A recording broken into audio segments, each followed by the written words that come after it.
Hey, my name is James Nicholson and welcome to my property channel. House prices are expected to rise until the end of 2025. In this video, we've got the latest Halifax data. We're going to talk about what average house prices are at the moment. Are they up? Are they down? Are they flat?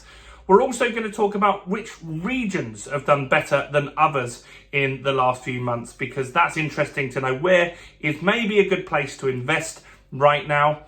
And we're going to talk about lots more besides. So before we jump into this, as always, if you haven't done already, do smash subscribe over there and hit the bell notification. We're on the way to 26,000 subscribers. And while you're here, smash like, tickle like, do something to that like button. That really helps me with the YouTube algorithm. And that's why you found this channel, because somebody else did that. So go and do that right now. So I like to listen to as many data sources as I can to make up my own informed opinion and decisions on what I feel will happen in the market. So every month we look at the nationwide data, which we looked at a few days ago, last week. You can go and check what that said. We listen to Halifax. We listen to the Office of National Statistics as well. We'll listen to Rightmove. That's more on asking prices. And Zoopla sometimes have an opinion as well. Now, the reason I like to listen to the lenders in particular is because they have that crystal ball. They know what's coming down the pipeline. You see, a lender will know today most of the deals now that are going to complete in 2024. So they will have deals that are an early stage. Maybe those deals that they've got right now have had valuations with them. Maybe they've got mortgage offers in principle going out. So they kind of know what they're willing to loan money out at and what value those properties are. So not many other places really have that kind of data, and especially at the kind of scale. You might get agents that can predict stuff, but really this tells us what house prices are going to sell at. And so Halifax are saying that they feel that house prices are going to continue to rise until the end of 2025. That is something that could happen. The market right now is fairly flat. A lot of people were waiting for election. That happened. Now they're waiting to see what the policies are with the new Labour government. A lot of people are just waiting for interest rates to drop. And so I think you'll get a little influx into the market when you see some more rate cuts, particularly when those cuts are from the Bank of England rather than mortgage lenders. Some people just want the market to peak and potentially see some sort of downward trend before they jump in as well. So there's lots of different reasons why people are sitting out the market. But I think the key one is interest rates. That is something that a lot of people, I've spoken to friends that want to buy to let, but they don't want to really get lumbered with a high interest rate. In my opinion, you can buy at whatever the interest rate is if the deal is right. You just saw last week I completed on a flat for 120 grand in Dorking. There's never been a flat that cheap for a long time. In fact, that same property was valued at that in 2013.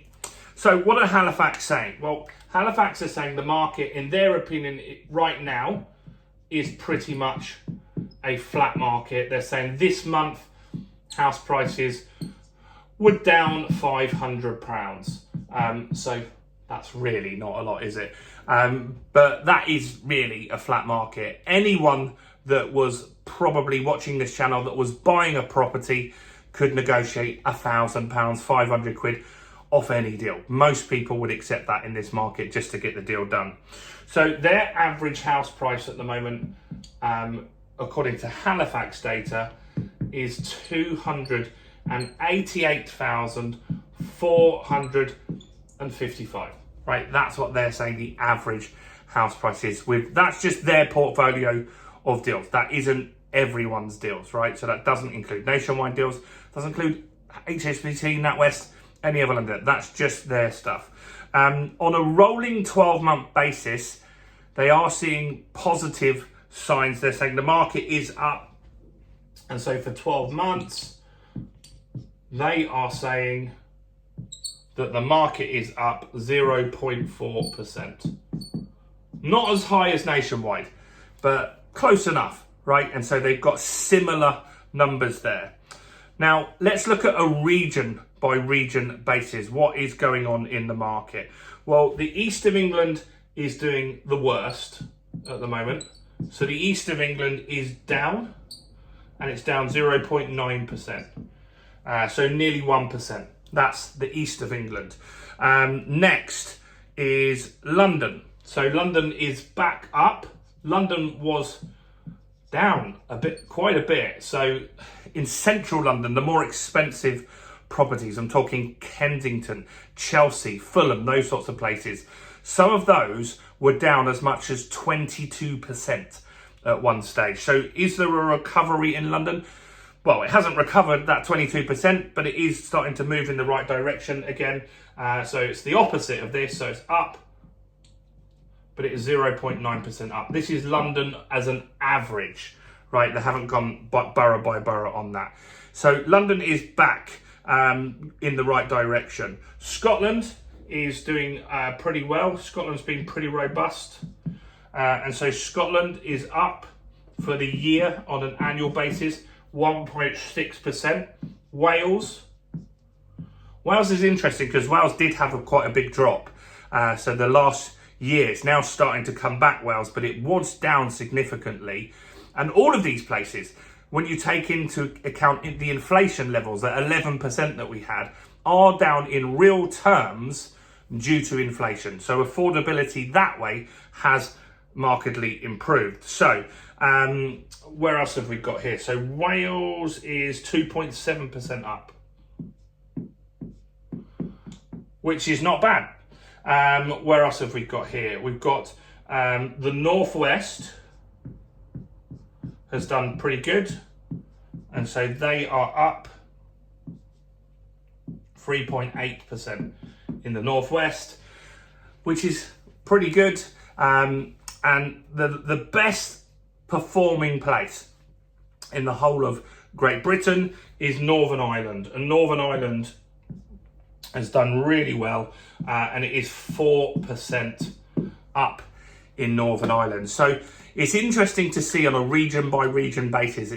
What I can see here is the cheaper places have done better, the more expensive places have done not so well, and that really does show what we have seen in other data sources as well. We've been told that the bigger properties just aren't selling in this market at the moment. The higher interest rates means they're just not affordable for a lot of people. And so people have also been downsizing, which meant the lower ends of the market, the 1 bed, 2 bed, studio flats, small houses, 2 bed, 3 bed houses, those have been going up in price. But anything like 4 bed, 5 bed, or the mansions, they are the ones that have been struggling.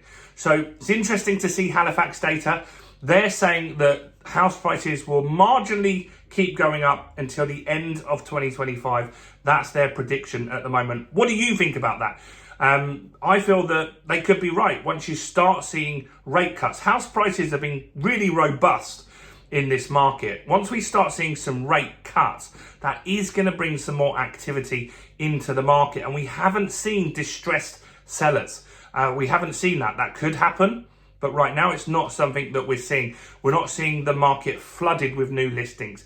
Let me know your thoughts, questions, and opinions below. Do smash like, that really helps. Do subscribe, hit the bell. Check out all the other content on my channel, including this video right here.